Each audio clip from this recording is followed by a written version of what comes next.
Hey, how you doing? It's your boy BrogiNaric back again with another review. In this video, I'm going to be talking about Spider-Man No Way Home, which recently drops. One of the most anticipated movies of the year, definitely high on my list. A lot of hype going into this movie, a lot of speculation, a lot of theories, just a lot going into this movie. And it finally came out. I mean, the people were just like fiending for anything. And they got a lot of things. And there was a lot of stuff that was exposed, a lot of things we weren't sure was true or not. They got exposed. And but after seeing the film, it was really good. I really did enjoy this movie.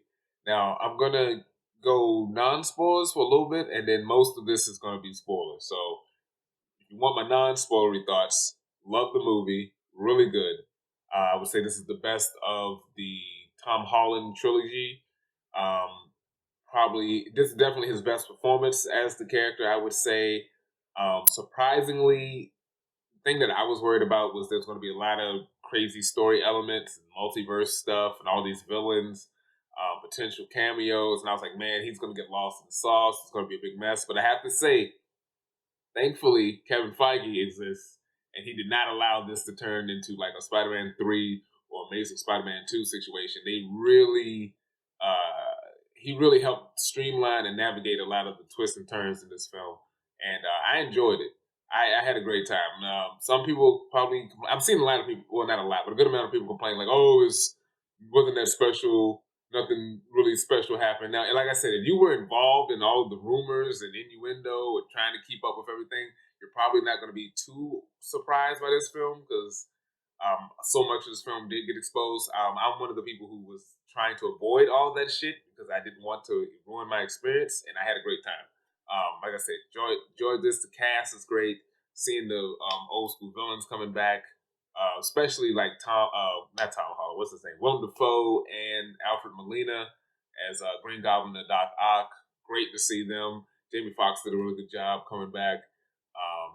Yeah, it was a really fun movie. And this, if you don't know, they're going to be doing three more of these, and the way this film ends, I'm excited to see what they're going to do next with Tom Holland Spider Man. So yeah, non-spoilery thoughts right there. If I were to give it a grade, I'd give it an A, 10 out of 10. Really, really fucking great.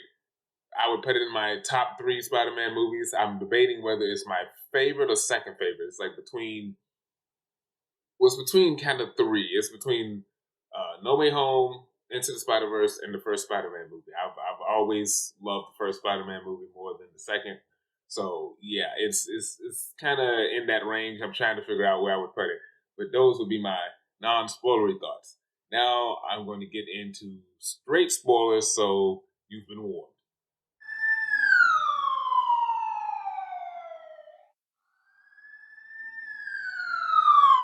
Okay, so spoilers.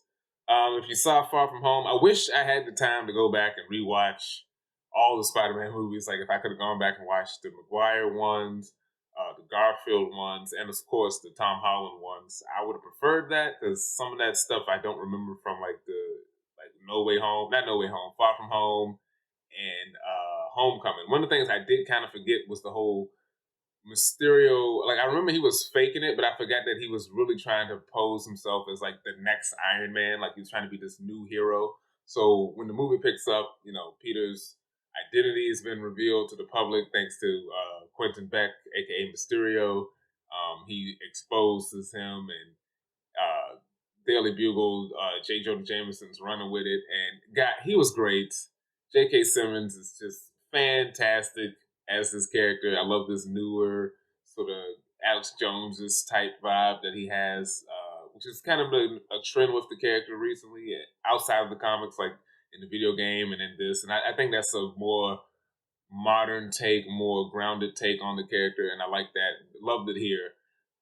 But he's exposed, and everyone's like, "Holy shit, Peter Parker, Spider Man!" And he basically, his close friends and family now have to are being greatly affected by his decisions, which is classic Spider Man. And him and MJ and Ned are trying to get into MIT, but they can't get in because of all this controversy surrounding him, and he feels bad about that. And his aunt's getting harassed and Happy's getting harassed, and he's got a court trial, which I thought some of the trial stuff was going to be a little bit bigger. They do kind of wash past that once we get a cameo from Matt Murdock, played by Charlie Cox. Daredevil's back. He's back. If you've been watching Hawkeye, you know someone else is back. But yeah, it was cool to see him.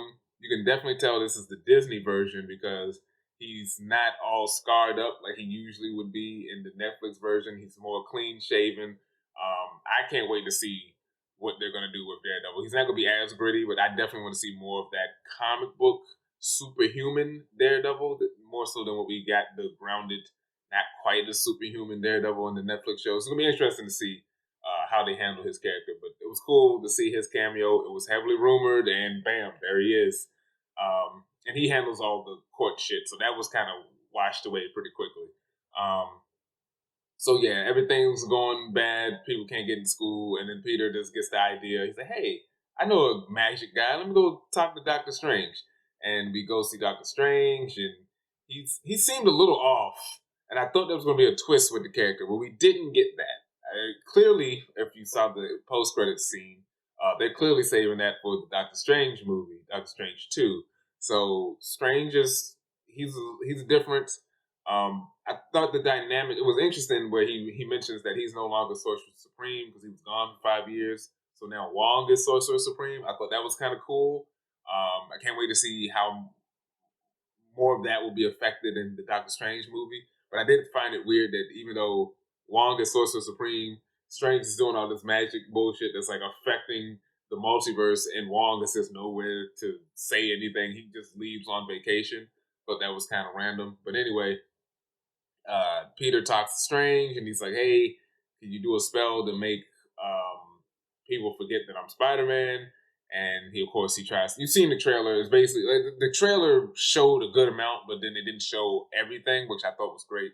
So he does the spell. Peter's like, "Wait a second, I can't let Aunt May not know, and Ned can't not know, and friggin' what's her name? MJ can't not know," and it fucks up the spell, and Strange can't control it.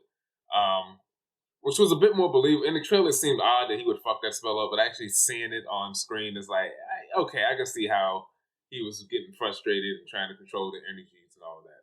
So by him fucking up the spell, and it didn't go all the way through, but part of it did, or some bullshit, and it's like attracted other people throughout the universe to try to come in towards Peter Parker. So like other Spider-Man enemies throughout the multiverse are now drawn to the MCU. We run into Doc Ock on the bridge, which was great. Alfred Molina as Doc Ock was great. Great seeing him back, and I love.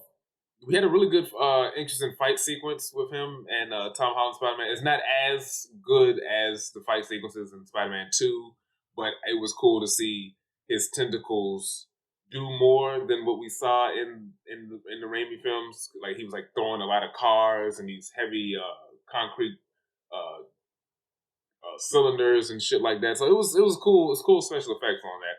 And Alfred Molina was just hamming it up for the most part because he's insane.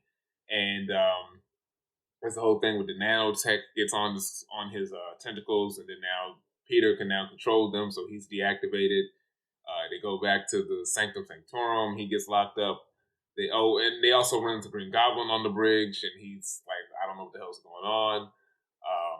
They run into more enemies, like the lizards got captured because Doctor Strange bumped into him in the sewers, I think. And so we get the like the next costume change where Doctor Strange he updates his little wrist thing that he had for his Iron Spider suit and makes it magic. And so if he shoots a web, if it hits any item, the magic webs will then teleport them into one of the containment units within the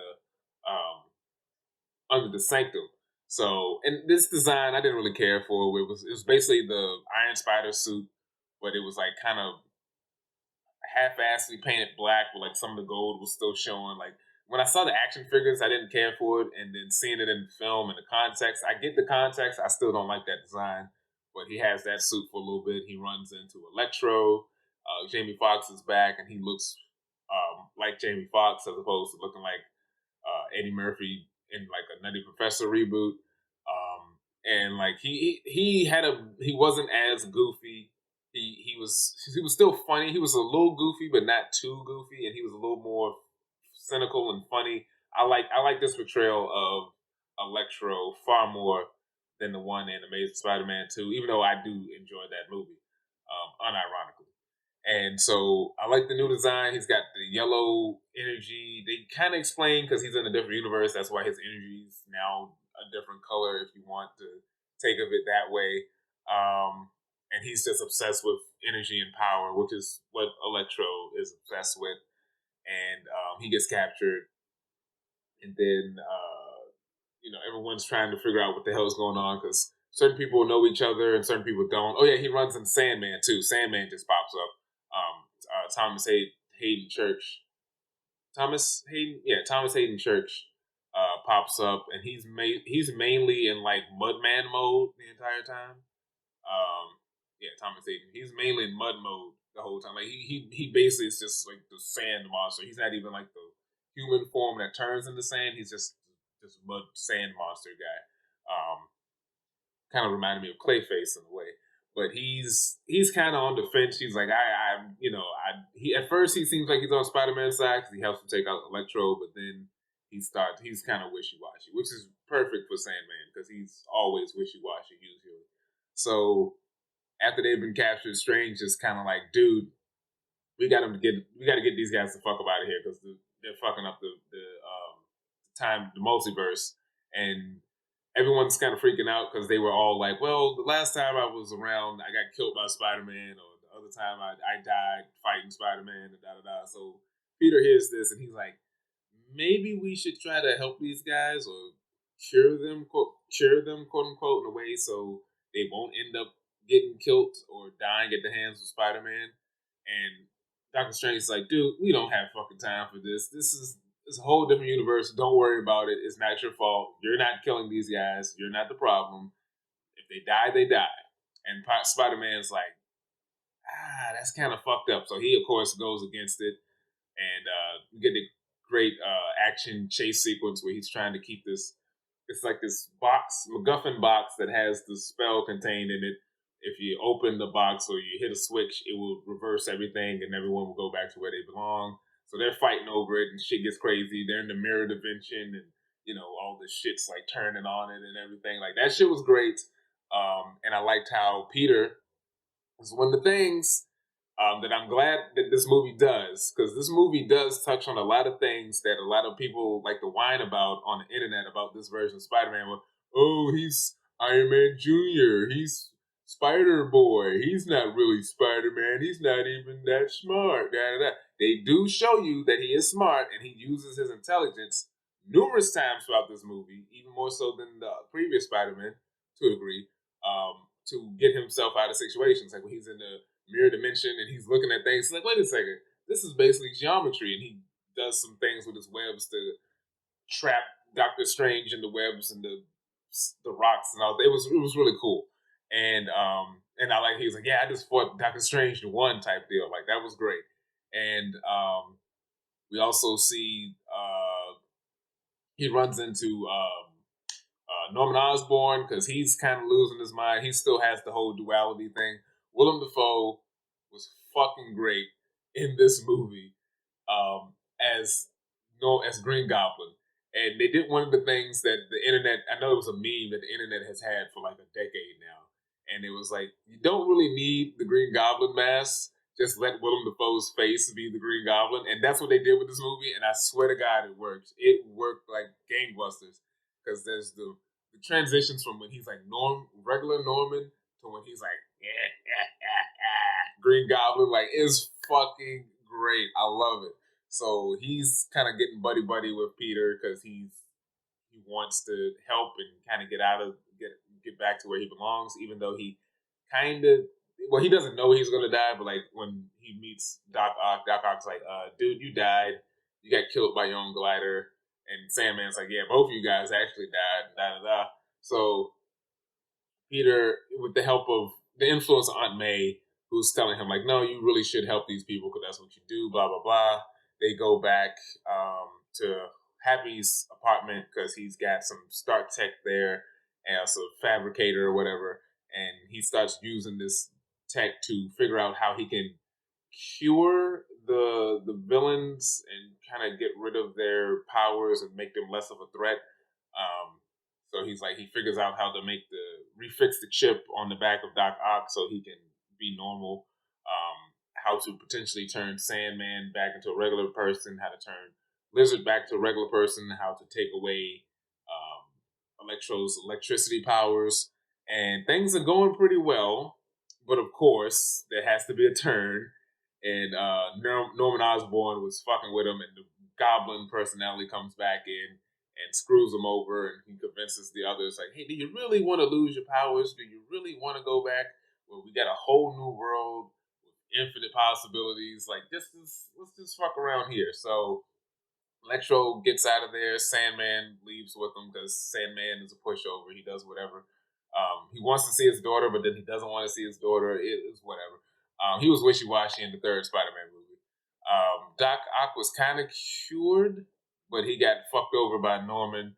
And then we have this awesome fight sequence between Norman and Peter.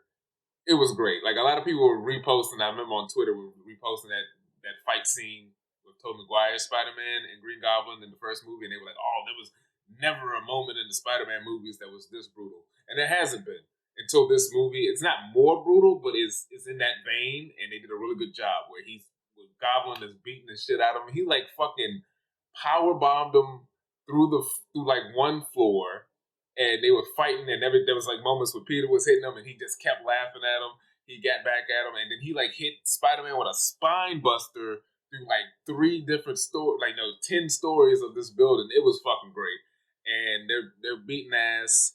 Everyone's trying to get out of there. Everyone and all the other villains broke away. And Goblin is just like, "Oh, you made a mistake, and you're trying to be, no good deed goes unpunished." Aunt May's there, and basically what happens is he throws a pumpkin, but he's like, "I'm doing this for your own good," type shit. He throws a pumpkin bomb. Peter goes to try to catch it. It's an explosion. Or before that, he calls in the glider. The glider bursts through, and it doesn't impale Aunt May, but it definitely clips her. And then he does the explosion thing, and then he gets the fuck out of there. Peter is like struggling, him and Aunt May are struggling, and basically she's mortally injured. And before she passes on, she reminds him, this was weird. It's not like she reminds him this, it's more like this is the first time he's actually hearing this. She tells him, "With great power comes great responsibility," that classic line from Spider-Man that he gets from Uncle Ben. It seems like an MCU version, it's Aunt May is the person who tells him this like a couple years after he's already been Spider-Man. I don't know, it was weird. I'm not a big fan of that. And that's one of the things about the MCU Spider-Man is they really kind of just don't mention Uncle Ben for some reason. Like Uncle Ben just is not a thing in the MCU. They give that to Aunt May. I'm not the biggest fan of Marissa Tomei MCU Aunt May. I think they didn't do a hell of a lot with her besides, "Oh, she's hot." They did give her she helps the people at the community center. They did a little bit of that throughout the films, but it's usually been, "Oh, she's hot." But this was the best that they've done with her, and sadly that she had her best and now she's dead. But it's a little more pathos to the character, somewhat like the video game where spoilers where she dies and that. But yeah, that was a wild moment. I was a little like, "Oh damn, they did kill her. Like that's fucked up." And Peter he was going through it, and I guess that was about the halfway point. So then, of course, after that, the friends are trying to figure out what they do. And if you're enjoying this video, don't forget to hit the like button, share this, and subscribe to the channel. We're still growing, and we use your help. So thanks for doing that. Now let's get back into the video. Peter took Doctor Strange's sling ring and gave it to Ned, and they do mention earlier that Ned's grandmother had told him that he potentially has like some latent magic abilities because there's some magic that potentially runs in the family, which works for me because it's the MCU and they've already established that yes, certain people have latent magic abilities or super abilities. So if he's one of them, that checks out. And he starts fucking around with the sling ring, and he's like, "Oh, Peter Parker, come here!" He opens up a portal, and you see someone, and they run in, and bam, it's the Amazing Spider-Man 2 costume. Who could that be? Holy shit, it's Andrew Garfield. He's in this fucking movie, even though that liar told us he wasn't in the movie. There he is in fucking Ned Leeds' kitchen, and he's like, I don't know what the fuck's going on, but I'm somewhere different, and I was drawn here trying to look for the other Spider-Man because I know that he's here. I have this weird connection with him, and they're like, "Who the fuck are you?" So there's a little bit between they're like, "Who the fuck are you?" He basically reveals they realize like, "Oh, he is Spider Man." So they're like, "Well, let's try it again." And who walks in? It's goddamn Tobey Maguire, and he's just Tobying it up. He's like, "Hey guys, what's going on? I'm also Spider Man, and I'm here to look for your other Spider Man because once again we got this connection. We're drawn." And it was cool to see those guys back. Tobey Maguire looked great, but Garfield, seeing him in this movie, it was just another reminder that that guy, he got fucked over. He was a great Spider-Man, and he was just in some shitty movies. He was better than the movies the studio was willing to give him credit for. Like they gave him some shit movies, but he was a really good Spider-Man, and you could see that in this film. Like he definitely loves playing that character. And he has a great vibe and a great look, especially when you see him. This, in my opinion, seeing him compared to the other three, his look physically is more of what I think of when I see Spider Man. The more leaner, linkier look, like he just looks great. And his suit is the best out of the three, in my opinion.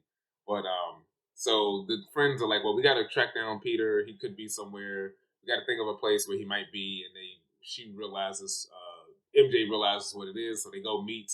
The three Spider-Man meet, and there's this great moment where they're montaging it. They're putting their brains together to figure out how to cure their different enemies, and they get to kind of interact with each other. They're all using their minds and intelligence, and I do like that they're at the school using the school's science as opposed to being like in like a Stark building or they're at Shield or some shit. Like they kept it grounded. It's kind of low key, very Spider-Man esque, and their interactions between Garfield, Holland, and Maguire was really good. I thought they had some good back and forth. Them talking about what went wrong.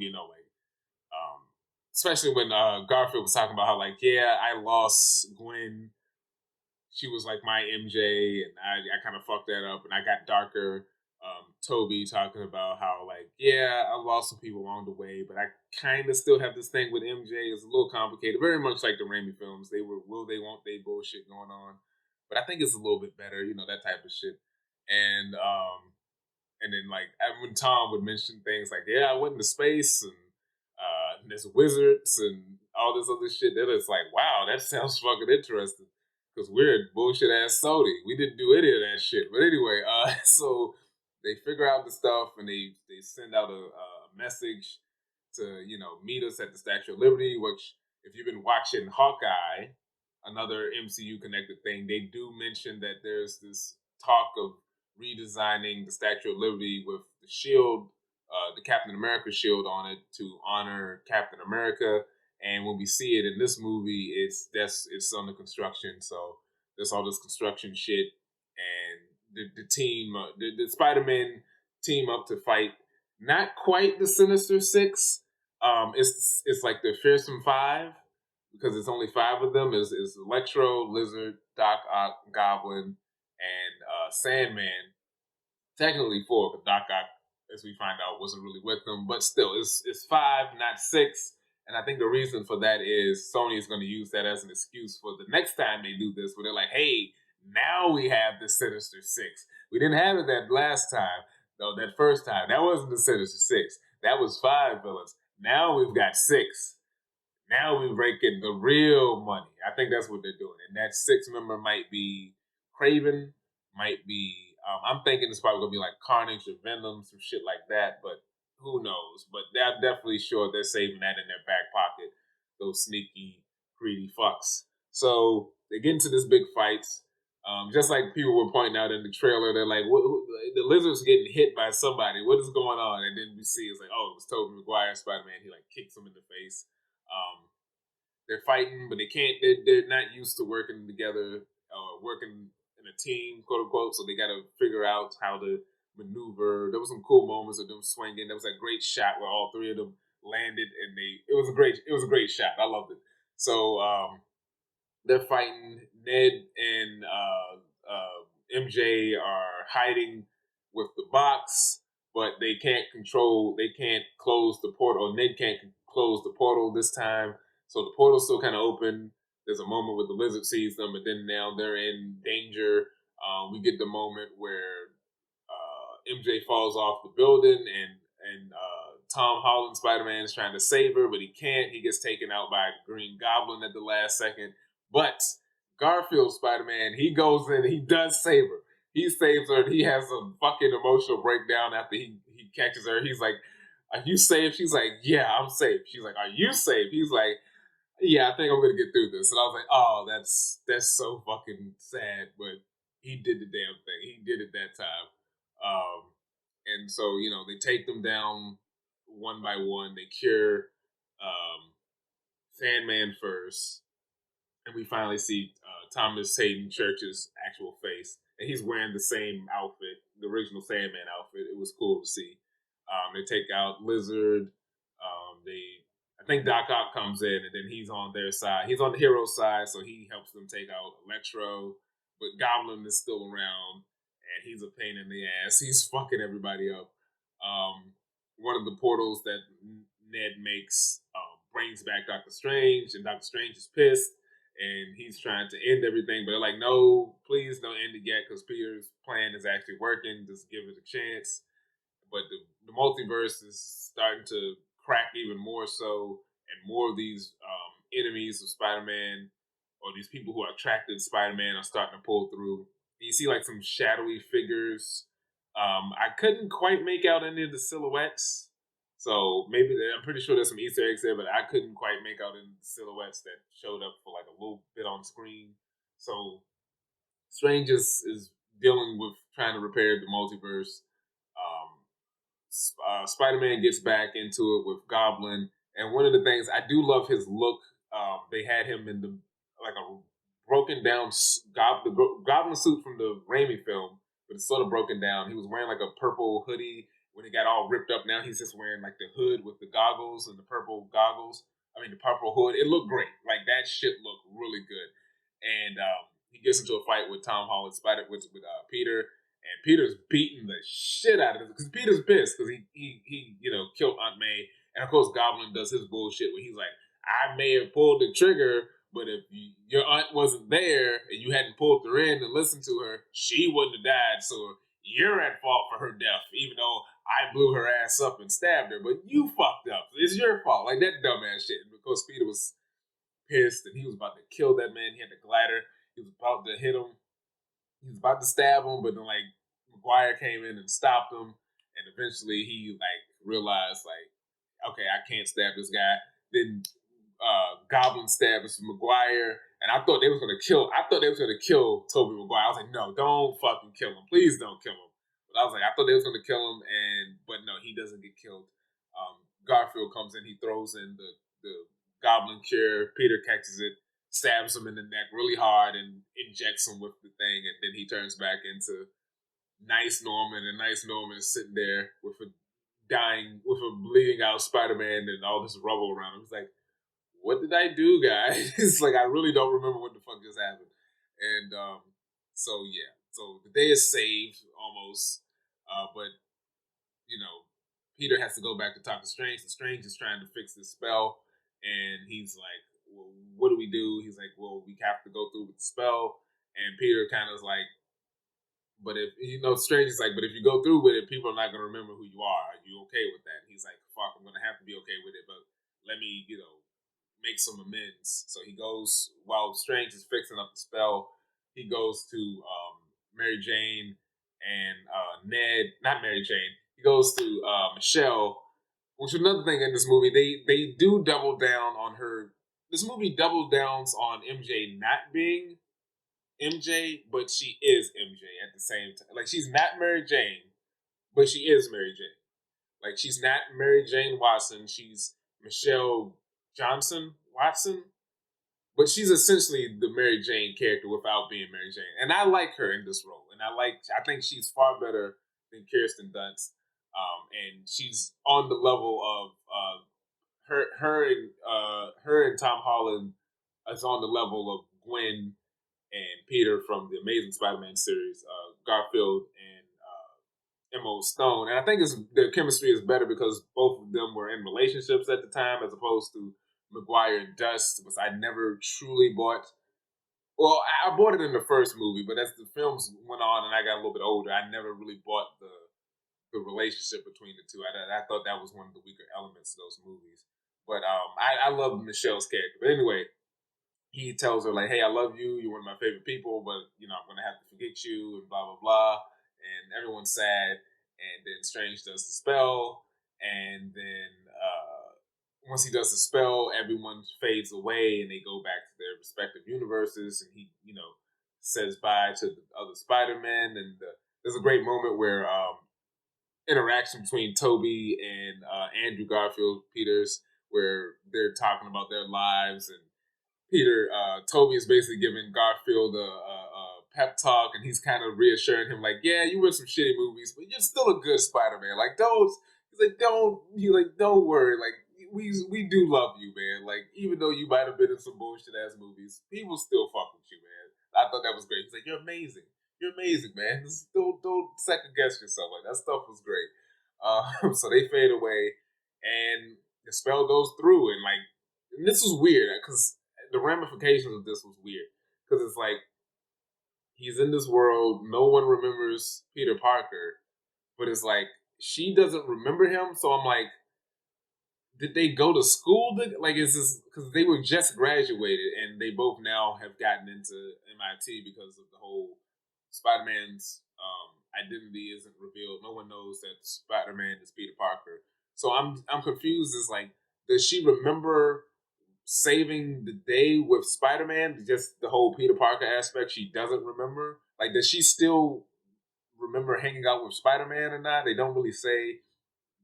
Jameson is still mad at Spider-Man, but he doesn't know that he's Peter Parker. It doesn't seem like Doctor Strange has any idea of who the hell Peter Parker is. Um, and it was just like the ramifications of that were kind of weird. Like, who remembers what?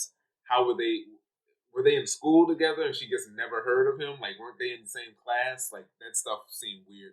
But there's this moment where he goes back to her job at the donut shop, and he wants to tell her, like, and remind her that, hey, I'm Peter Parker and we were friends and da da da. But he can't go through with it. He goes to Aunt May's grave. Happy shows up. Happy doesn't remember who he is. Like, that was weird. That was the other weird part. It's like, wait, he remembers Aunt May, but because I'm assuming he still remembers their relationship. He doesn't remember that she had a nephew. Like, some of these, like, I don't remember Peter Parker stuff is kind of weird. Who remembers what and how they don't like they remember the people around him but don't remember him. It's kind of weird. So he's at her gravesite and he's like, "Oh, I'm gonna do better by you," and blah blah blah. We see him getting a new apartment. He's got a shitty apartment in New York. As far as we know, no job currently. He's got to get his GED because he didn't graduate, or either he didn't graduate or he never went to school. Like, he has no school records because no one remembers Peter Parker. It's like, I feel like there's a difference between no one remembers Peter Parker and Peter Parker never existed. Because it seems more like Peter Parker never existed as opposed to no one remembers him. Because it's like, did he not? I don't know. It just seemed weird. Like, he's got to get a GED. Is it because he missed graduation or is it because he has no school records? I don't fucking know. The movie is kind of vague on that. But anyway, he's got this shitty apartment. They show that he's made his suit. Everyone who was crying about him having the Tony Stark made suit, even though he made his suit in the last movie, he made another one with an actual fucking sewing machine that everyone, I guess, loves. And he's got this new dope ass Spider-Man suit. Oh my god, that shit looked great. He's swinging around and it's like a brighter blue. It's very reminiscent of the Amazing Spider-Man 2 costume where it looks like it came out of the comics, but still different. Because like Amazing Spider-Man 2 costume looks like Todd McFarlane Spider-Man came to life. This looks more like to a degree, it almost looks a little bit like the Ultimate Spider-Man Mark Bagley suit come to life, or maybe a little bit of the I don't know if necessarily would say John Romita Sr., but maybe some sort of like that. It definitely looks like a suit directly from the comic come to life, and it looked great. I can't wait because I'm not the biggest fan of the MCU Spider-Man suits. My favorite would have been probably the Iron Spider, and I did like the newish Iron Spider that he had, the red and black and gold. I do like that, and the red and black suit that he had in the last movie, the early part of this movie, I did like. But most of the suits, I'm not overly in love with. But this suit at the end, wow, looks beautiful. Can't wait to see that in the next movie. Can't wait to see what they're gonna do with the next movie because now he's finally that adult Spider-Man who's struggling. He doesn't have all the Tony Stark stuff anymore. So all those people who were crying about that, like a lot of people when the earlier movies came out, they was like, "Oh, I don't want to see adult Spider-Man. I want to see teenage Spider-Man. I fucks with teenage Spider-Man." Then we got teenage Spider-Man, and people like, "I don't fucking like teenage Spider-Man. I want to see an adult Spider-Man." Now we're going to see another portrayal of an adult Spider-Man, and I can't wait in the next 3 to 4 years for people saying, "I don't like adult Spider-Man. I want a teenage Spider-Man." You motherfuckers on the internet, you make my ass itch. I swear to God. But yeah, fucking great movie. I had a blast watching this. I really did. Definitely one of my favorite films of the year. And like I said, they nailed it. Like it was surprising. I was expecting this to be more of a clusterfuck than what it actually was, but they navigated through it. It worked for the most part. The post credit scene. Then one of my least favorite thing. One of my least favorite things was that fucking post credit scene with goddamn Tom Hardy's Eddie Brock and Venom dicking around at the I don't know, the tiki bar or whatever the fuck it was at. So it ties into the end credit scene from the Venom movie, which I didn't see the Venom movie, but I did see the end credit scene on YouTube not too long ago. He was at his apartment and he like got teleported into this other guy's room, and that's like the explanation of the multiverse thing. People are getting pulled together, even though he doesn't know Spider-Man. I don't know why he was pulled through the multiverse because it was established that people who knew Spider-Man or who knew Peter Parker were pulled through the multiverse. Although I guess there was a moment in the movie where he saw something about Peter Parker or some bullshit. I don't fucking know. No, he saw him on TV once he went through the universe. So yeah, I don't know, contrivancy, but he was there and he was basically talking to this guy, and he was like, "So wait, there's there's a man in in a tin suit, and there was a big green guy." Like he was basically trying to figure out the concept of the MCU, and then once he was starting to get it, he transferred back to his universe, and I did not give a shit about that sequence. And then we get like a trailer for Doctor Strange and the Multiverse of Madness, which that looks like that's gonna be fun. We're gonna get old Sam Raimi doing another big budgeted movie. Hopefully, it'll be really good. We saw some glimpses of Baron Mordo. He's got like terrible dreadlocks, just like Heimdall had when he made his appearance in the sequel movie. We saw it looks like Castilios or whatever Matt Mickelson's character. It seems like he might pop back up. We saw a little bit of American Chavez, mainly from the back, like you see her jacket and shit. And Wanda's there doing stuff, and she might be one of the main antagonists in this film. We also see a dark Doctor Strange, which I'm not sure if he's the Dark Doctor Strange from the What If cartoon. If you've been watching that, I don't know if he's that same character or someone similar to that character. Because at the end of What If, it seems like that guy was going to be going down more with the good guy path. Maybe he fucks up and still stays dark. I'm not sure. But it would be interesting if they tied that into the What If show. Yeah, but it looks interesting. That looks interesting. I can't wait to see it. I believe that is the next movie that's supposed to come out. But No Way Home, man, they nailed it. They nailed this thing. Um, Really, really, really fun film. Go check it out in theaters. Those are most of my non-spoilery thoughts about this film. Let me know what you thought about it in the comments. Don't forget to like this video, share it, and subscribe to the channel. And stay tuned for more videos. Peace.